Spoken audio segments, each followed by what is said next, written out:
University of California made studies on this, and now they're saying that the neuronal regeneration in the brain is 241% higher than normal if you're doing this practice for over 3 months. Guru, this question is something which many of us will be able to relate with. So, people are going through a lot in their lives, in their personal and professional lives. So, my question is, how do youth especially how they'll be able to realize the difference between sadness and depression? And since realizing All the way from Bangalore to Ahmedabad. So realizing a problem is the first step of solution. So this is something important. When someone is in depression, they should know and realize, actualize it first. No, professionals are telling you, however much of sadness you're in, you're not depressed, because you've still not gone to them. You need a certificate for that. This happened in Bangalore city itself way back, many years ago. 50 years ago, maybe 47 years ago, I think. There was a boy that I knew. He was very scrawny like that, and suddenly he went into some kind of psychological disturbance.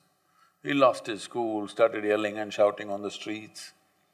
Then the family took him to Nimhans Institute, which is one of the premier institutions in Bangalore. I think he stayed there for maybe 6 weeks or so. Then he came out, he was quite normal, he was fine. Just that a month or two, he kind of lost his balance. Then when he came, all the boys of his age teasing him, "Hey, you're a nutcase. You were in the madhouse, weren't you? So you're a nutcase." All the time people are making fun of him.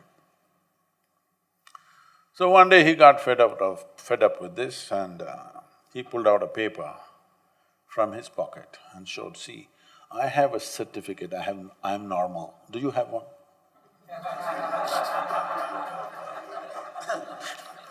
"I have a certificate from Nimhans which says I'm normal now. You don't have one, right?"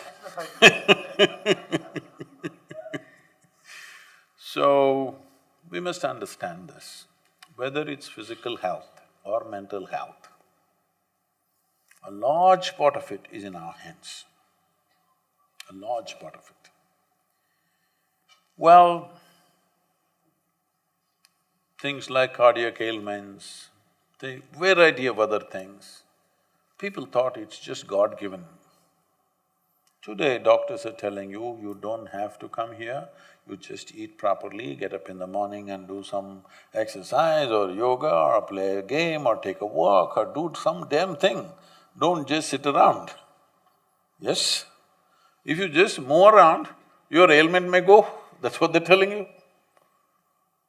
And how many people have walked out of their cardiac problems simply by doing few sensible things? And how many people have gone to the surgery table because they did not do those sensible things? Is it true or not? So any ailment is not an absolute.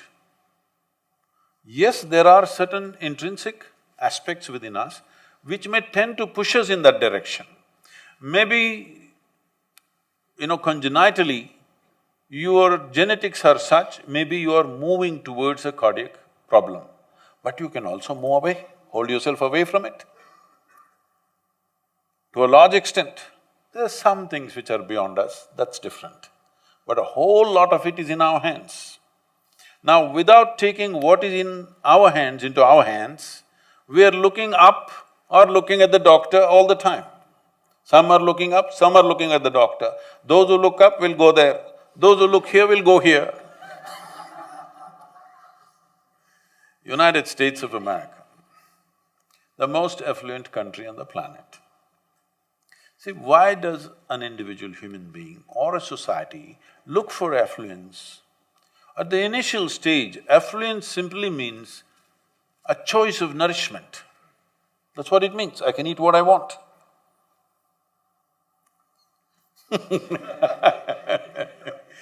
At the next level of affluence, it's a choice of lifestyle. Now a country or a society which has an immense choice of nourishment and lifestyle, 70% of their population is on prescription medication. They're spending over $3 trillion on healthcare. People estimate by 2030, it could be close to $8 billion, their healthcare bill. Many people believe that this could sink the country. Not a war, not some other tragedy, healthcare. And every other nation is going in that direction. Europeans have done a fantastic thing of reversing that process to some extent, really. Especially in some parts of Europe, people are much healthier than ever before simply because they're cycling, they're walking, they're doing things and they're eating sensibly. This culture is spreading in Europe. This culture was so much a part of our thing, but now we are all going the American way. And as a nation, we can never afford that kind of healthcare bill. Our economy itself is not $3 trillion yet. For 1.3 billion people, if you go for that kind of healthcare, we'll be finished in no time. First of all, we will never do it, okay? For this population, you are never going to provide that kind of thing. Here you have to see, or everywhere we have to see, especially in our country, we have to see how people can stay healthy, not how they can be treated for everything, isn't it? So this goes for physical ailment and for mental ailments. When it comes to mental ailments, there is right now a whole new subject evolving called neuroplasticity. You've heard of neuroplasticity? You can rewire your brains completely. We have been saying this forever in the yogic systems. In 24 hours' time, we can rewire your brain completely so that you think differently, feel differently, act differently in a matter of 24 hours if you are willing to do something very intense and focused. Today they're telling you, just by cultivating a different kind of thought, by doing different kind of activity, you can change the very shape of your brain. The grey matter can increase and decrease in different areas of the brain simply by doing these things in a matter of days or weeks. We have shown this, that people who practice, like we have a simple 21-minute practice which is large, taught widespread, called Shambhavi. It's part of the inner engineering process. University of California made studies on this and now they're saying that the neuronal regeneration in the brain is 241% higher than normal if you're doing this practice for over 3 months.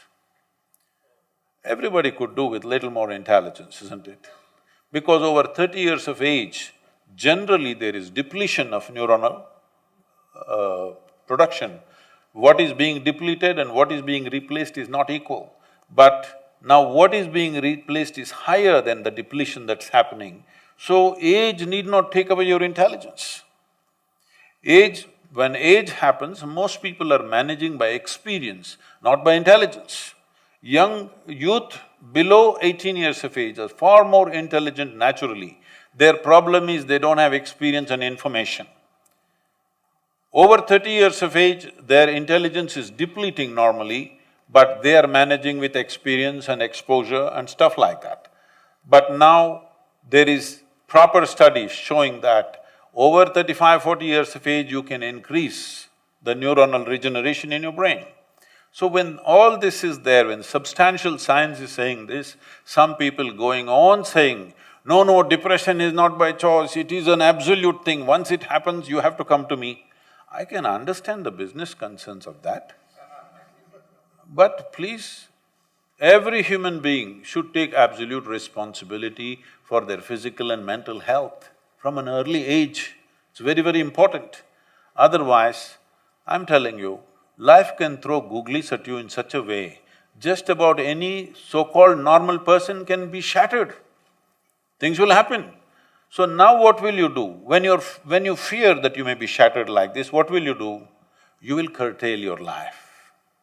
That should not happen.